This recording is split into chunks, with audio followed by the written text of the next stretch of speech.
Class. Students, आज हम नया चैप्टर स्टार्ट करेंगे। जो चैप्टर है हमारा मटेरियल्स। मटेरियल्स दो तरह के होते हैं mainly, metals and non metals. Basically 3 types होती हैं, थर्ड टाइप भी आपको बताएंगे। तो हमारे चैप्टर का जो नाम है वो है मेटल्स एंड नॉन मेटल्स। ये आपके पास बुक्स हैं, सबके पास, अच्छे से आपने ये चैप्टर रीड करना है, ठीक है। तो सबसे पहले हम ये चैप्टर करने से पहले आप इन वाली चीज़ों को देखना कि ये कैसी होती हैं। सबके पास घरों में है, देखो आयरन है। आयरन की क्या आएगी बेटा अपीयरेंस?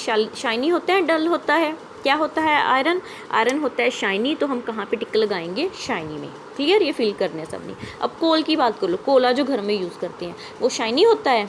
नहीं ना होता शाइनी। तो वो क्या होता है वहाँ पे बच्चे? क्या होता है? डल। सॉरी बच्चे, यहाँ पे हम ऐसे करके टिक नहीं लगाएंगे, बल्कि हम यहाँ पे लिखेंगे जो आयरन है, आयरन का क्या लिखेंगे? क्या लिखेंगे बेटा यहाँ पे? शाइनी लिखेंगे। हार्ड होता है कि नोट होता? हार्ड नहीं होता, तो क्या लिखेंगे? हार्ड। क्लियर? तो क्या क्या लिखना है आयरन के केस में? यहाँ पे आयरन वाले में क्या लिखना है फिर से बता देती हूँ। आयरन में क्या था बच्चे? शाइनी आएगा, मैं फर्स्ट वर्ड ही लिखूंगी, ठीक है। और इधर क्या आएगा? एच का हार्ड कंप्लीट लिखना है। ये कौन से वाले कॉलम में फिल होएगा बच्चे? आपका आयरन के कॉलम में। फिर हम बात करते हैं कोल। कोल कैसा होता है बेटा? कोल शाइनी होता है कि डल? तो कोल क्या होता है? डल होता है। तो कोल वाले केस में हम क्या लिखेंगे? डल। उसके बाद हार्ड होता है कि नहीं होता? Not very hard. तो क्या लिखेंगे हम? Not very hard.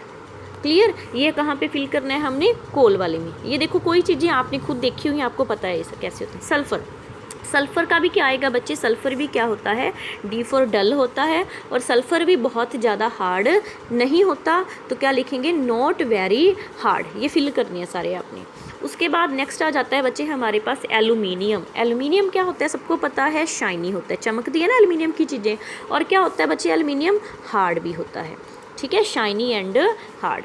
नेक्स्ट जो आ जाता है कॉपर। कॉपर का भी क्या आएगा बच्चे? शाइनी। यहाँ पे शाइनी लिखना है। और कॉपर भी क्या होता है स्टूडेंट्स? हार्ड। तांबा आप सारे यूज़ करते हो। क्लियर? तो ये वाला टेबल हमने फिल कर लिया, हमारी समझ से हमको पता ही है। अब ये क्यों हमने ऐसी चीज़ें की? तो हमने क्या देखा कि मटेरियल सारे एक तरह के नहीं होते। कुछ मटेरियल हार्ड होते हैं, कुछ मटेरियल हार्ड नहीं होते। अलग अलग टाइप के मटेरियल्स होते हैं। अब इनकी इन प्रॉपर्टीज़ के ऊपर, मटेरियल की इनकी प्रॉपर्टीज़ के ऊपर हमने मटेरियल्स को डिवाइड कर लिया 2 पार्ट्स में। कौन कौन से में? Metals and non metals. अब सबसे पहले हम करते हैं फिजिकल प्रॉपर्टीज़ क्या होती हैं मेटल्स एंड नॉन मेटल्स की। आपने कभी देखे ब्लैक स्मिथ जो लोहार होता है, वो लोहे का पीस होता है उनके पास, है ना। लोहे के पीस से वो क्या बनाते हैं? कितनी सारी चीज़ें बनाता है ना, कितनी सारी चीज़ें लोहार जो बनाता है। तो ये एक्टिविटी है, देखो इस एक्टिविटी में क्या बताया हुआ है।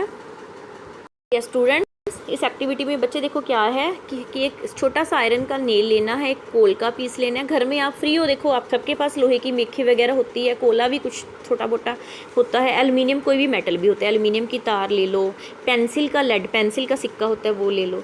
उन सबको आपने एक हैमर से हथौड़ी से क्या करना है? बीट करना है। अब आप जब बीट करोगे तो क्या देखोगे? सबके जो चीज़ें बीट करेंगे सब सेम एक जैसे होंगे? नहीं होंगी। क्या देखेंगे? आयरन नेल में क्या होएगा बेटा? फ्लैटेंड हो जाएगा कि टूट जाएगा पीसेज में? पीसेज में नहीं टूटेगा। तो आयरन के केस में आप यहाँ पे क्या लिखेंगे? फ्लैटेंड, फ्लैट हो जाएगा। कोल के पीस क्या हो जाएंगे बेटा? Bricks, break into pieces. तो कोल में क्या पुट करेंगे बेटा? यहाँ पे आप ब्रेक इनटू पीसेज। एल्युमिनियम की वायर के केस में भी क्या होएगा बेटा? क्या लिखोगे आप यहाँ पे? फ्लैटेंड। और जो पेंसिल है, पेंसिल का सिक्का भी क्या हो जाएगा? ब्रेक। मतलब आयरन और एल्युमिनियम ये दोनों फ्लैट हो जाएंगे, टूटेंगे नहीं, चूरा नहीं होएगा। बट जो कोल का पीस है और जो पेंसिल का सिक्का है वो क्या हो जाएगा? उसके छोटे छोटे चूरा होके पीस बन जाएंगे। स्टूडेंट्स, तो क्या देखा हमने कि आयरन की जो क्या है शेप चेंज हो जाती है, एल्युमिनियम की शेप चेंज हो जाती है। सबने ये घर में एक्टिविटीज़ करके देखनी है, इजी सी है ना। तो ये वाली प्रॉपर्टी वेरी वेरी इंपॉर्टेंट बच्चे, इस लाइन को अंडरलाइन भी करना है और लर्न भी करना है। वो वाली प्रॉपर्टी मेटल्स की जिसके कारण उसको अगर आप बीट करते हैं तो बीट करने के बाद उसका चूरा नहीं होता बल्कि थिन शीट, पतली सी शीट बन जाती है। तो उस प्रॉपर्टी को हम क्या बोलते हैं? मैलिएबिलिटी। क्या बोल देते हैं? मैलिएबिलिटी। इसका मतलब जो मेटल्स होती हैं, देखो अब आपको पता ही है, लोहा है, एल्युमिनियम है, ये दोनों क्या थी? मेटल्स थी। तो मेटल्स की क्या प्रॉपर्टी है, मेटल्स क्या होती हैं, मेलिएबल होती हैं, मीन्स अगर उनको हम बीट करते हैं किसी चीज़ से तो उसका चूरा नहीं बनता, वो फ्लैट हो जाती हैं। जैसे पेटियाँ, ट्रंक हम यूज़ करते हैं ना आयरन के या किसी भी एल्युमिनियम के, वो किसके कारण हो पाता है, कौन सी प्रॉपर्टी है बेटा, due to malleability of metal. अच्छा, इस चैप्टर में जो भी आपको डिफ़िकल्ट वर्ड्स भी लगेंगे बच्चे, वो भी डिफ़िकल्ट वर्ड्स आपने अंडरलाइन करने हैं और उनको भी लर्न करना है। नेक्स्ट स्टूडेंट्स जो हम करेंगे एक्टिविटी अगली आ गई, ये भी आपने देखना है घर में करके। एक मेख ले ली लोहे की ही, एक छोटा सा बल्ब ले लिया, एक छोटा सा सेल ले लिया, इन सबको आपने क्या कर दिया, एक वायर के साथ कनेक्ट कर दिया। जब आपने वायर के साथ कनेक्ट किया, जब आपने इसको, तो आपने क्या देखा कि जो बल्ब है आपका क्या हो गया, ग्लो करना शुरू कर गया। क्यों किया बच्चे, क्योंकि इसमें से क्या हुआ, जो आपके पास जो आयरन की नेल थी, इसमें से इलेक्ट्रिसिटी कंडक्ट हुई है, इसमें से इलेक्ट्रिसिटी क्या हुई है स्टूडेंट्स, कंडक्ट हुई है। दूसरी साइड पे अगर आप इसकी जगह पे कोई भी नॉन मेटल, कोले का पीस ले लेते हैं, कोई भी नॉन मेटल, तो आप क्या देखते, आपका जो बल्ब था वो ग्लो नहीं करना था।